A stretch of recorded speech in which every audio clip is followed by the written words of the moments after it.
मेरा कोई ना सहारा बिन तेरे, मेरा कोई ना सहारा बिन तेरे, घनश्याम सावरिया मेरे। तो आप सभी को सबसे पहले राधे राधे, हरे कृष्णा। कैसे हैं आप सब? तो आज तक आप सुन रहे थे पुरुषोत्तम मास के कथाएं, और कथाएं सुन ली आपने अध्याय 14 तक। तो आज है अध्याय 15।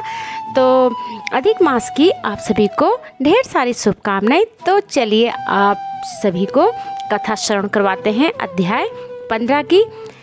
तो श्री नारायण जी बोले, हे नारद, सुदेव शर्मा ब्राह्मण हाथ जोड़कर गदगद स्वर से भक्त वत्स श्री कृष्ण देव की स्तुति करते हुए बोले, हे देव, हे देवेश, हे त्रिलोक्य को अभय देने वाले, हे प्रभु आपको नमस्कार है। हे सर्वेश्वर आपको नमस्कार है। मैं आपकी शरण आया हूँ। हे परमेश्वर शरणागत वत्सल मेरी रक्षा करो। हे जगत के समस्त प्राणियों से नमस्कार किए जाने वाले, हे शरण में आए हुए लोगों के भय का नाश करने वाले, आपको नमस्कार है। आप जय के स्वरूप हो, जय देने वाले हो, जय के मालिक हो और जय के कारण भी हो। विश्व के आधार हैं आप, विश्व के रक्षक भी हैं आप। दिव्य हो, विश्व के स्थान हो आप। फलों के बीज हो आप, फलों के आधार हो आप। विश्व में स्थित हो और विश्व के कारण हो आप। फलों के फूल हो, फलों के देने वाले हो। तेज स्वरूप हो, तेज के दाता हो। सब तेजस्वियों से श्रेष्ठ हो। कृष्ण हो, विष्णु हो, वासुदेव हो, दीन वत्सल हो। ऐसे आपको मैं नमस्कार करती हूँ। हे जगत प्रभु, आपकी स्तुति करने में ब्रह्मा आदि देवता भी सामर्थ्य नहीं है। हे जनार्दन, मैं तो अल्प बुद्धि वाला मंद मनुष्य हूँ। किस तरह स्तुति करने में समर्थ हो सकता हूँ? अत्यंत दुखी दीन अपने भक्तों की आप कैसे उपेक्षा करते हो? हे प्रभु, क्या आज संसार में आपकी लोक बंधुता नष्ट हो गई है? तो वाल्मीकि जी क्या बोले, सुनते हैं। वाल्मीकि ऋषि बोले, सुदेव शर्मा ब्राह्मण इस प्रकार विष्णु भगवान की स्तुति कर हरि के सामने खड़े हो गए। हरि भगवान उसके वचन सुनकर मेघ के समान गंभीर वचन से बोले। श्री हरि बोले, हे वत्सल, तुमने जो तप किया वह बहुत अच्छी तरह से किया। हे महाप्रज्ञ, हे तपोधन, क्या चाहते हो सो मुझसे कहो। तुम्हारे तप से प्रसन्न मैं उस वर को तुम्हारे लिए दूंगा, क्योंकि आज के पहले ऐसा बड़ा भारी कर्म किसी को नहीं किया है।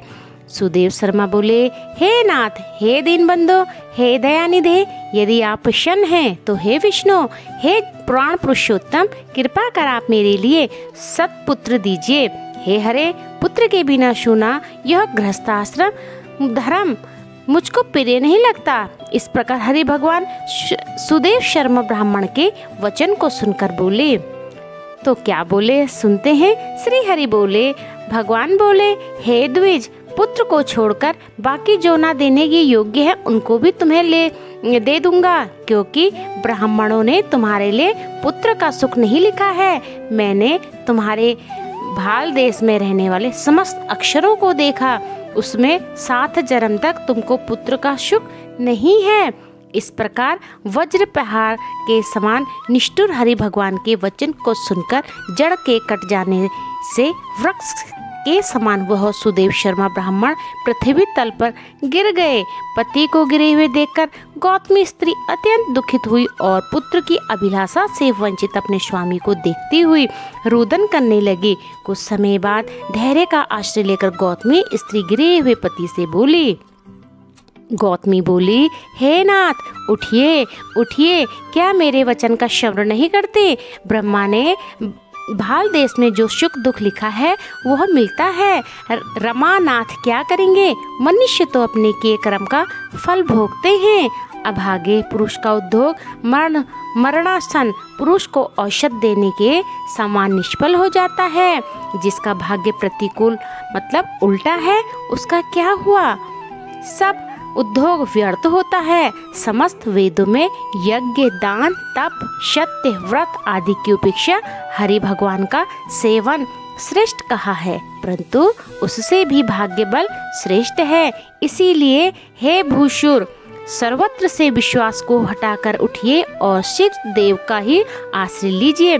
इसमें हरि का क्या काम है। इस प्रकार उस गौतमी के अत्यंत शोक से युक्त वचन सुनकर दुख से कांपते हुए गरुड़ जी विष्णु भगवान जी से बोले। गरुड़ जी बोले, हे हरे, शोक रूपी समुद्र में डूबी हुई ब्राह्मणी उस तरह नेत्र से गिरते हुए अश्रुधारा से व्याकुल ब्राह्मण को देखकर दीन बंधो, हे दया सिंधु, हे भक्तों के लिए अभय देने वाले, हे प्रभु, भक्तों के दुख को नहीं सहने वाले, आपकी आज वह दया कहाँ चली गई। अहो, आप वेद ब्राह्मणों की रक्षा करने वाले साक्षात विष्णु हो। इस समय आपका धर्म कहाँ गया। आपने भक्त को देने के लिए 4 प्रकार की मुक्ति आपके हाथ में स्थित, कहाँ गई वो। अहो, फिर भी वो आपके भक्त उत्तम भक्ति छोड़कर चतुर्विध मुक्ति की इच्छा नहीं करते और उनके सामने 8 सिद्धियां दासी के समान स्थित रहती हैं। आपकी आराधना का महात्म्य सब जगह सुना है, तब इस ब्राह्मण के पुत्र की वांछा आज पूर्ण करने में आपका क्या परिश्रम है। हाथी दान करने वाले पुरुष को अंकुश दान करने में क्या परिश्रम है। अब आज से कोई भी आपके चरण कमल की सेवा नहीं करेगा। जो पुरुष की भाग्य में होता है वही निश्चय रूप से प्राप्त होता है। इस बात की प्रथा आज से संसार में चल पड़ी है और आपकी भक्ति रसातल की चली गई, अर्थात लुप्त हो गई है। हे नाथ, आप करने तथा न करने में स्वतंत्र हैं। यह आपका सामर्थ्य सर्वत्र विख्यात है। आज वह सामर्थ्य इस ब्राह्मण को पुत्र प्रदान न करने से नष्ट होता है। इसीलिए आप इस ब्राह्मण के लिए अवश्य एक पुत्र प्रदान कीजिए। सुदामा ब्राह्मण ने आपकी आराधना कर उत्तम वैभव को प्राप्त किया। आपकी कृपा से संदीपनी गुरु ने मृत पुत्र को प्राप्त किया। इन कारणों से पुत्र की लालसा करने वाले ये दोनों स्त्री पुरुष आपकी शरण में आए हैं। तब श्री नारायण क्या बोले, सुनते हैं। श्री नारायण जी बोले, इस प्रकार विष्णु भगवान अमृत के समान गरुड़ के वचन को सुनकर गरुड़ जी से बोले, हे पक्षीवर, हे वैनते, इस ब्राह्मण की अभिलाषा एक पुत्र शीघ्र दीजिए। इस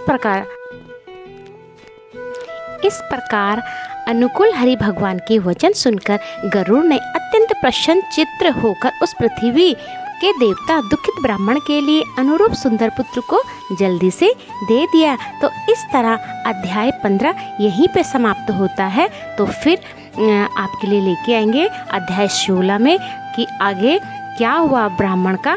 तो चलिए मिलते हैं ऐसी अच्छी भक्तिपूर्ण रसवादन कथाओं के साथ। और अपना ख्याल रखिए, स्वस्थ रहिए एंड मस्त रहिए। अपना ख्याल रखिए। हरे कृष्णा हरे कृष्णा हरे कृष्णा हरे हरे, हरे राम राम राम हरे हरे।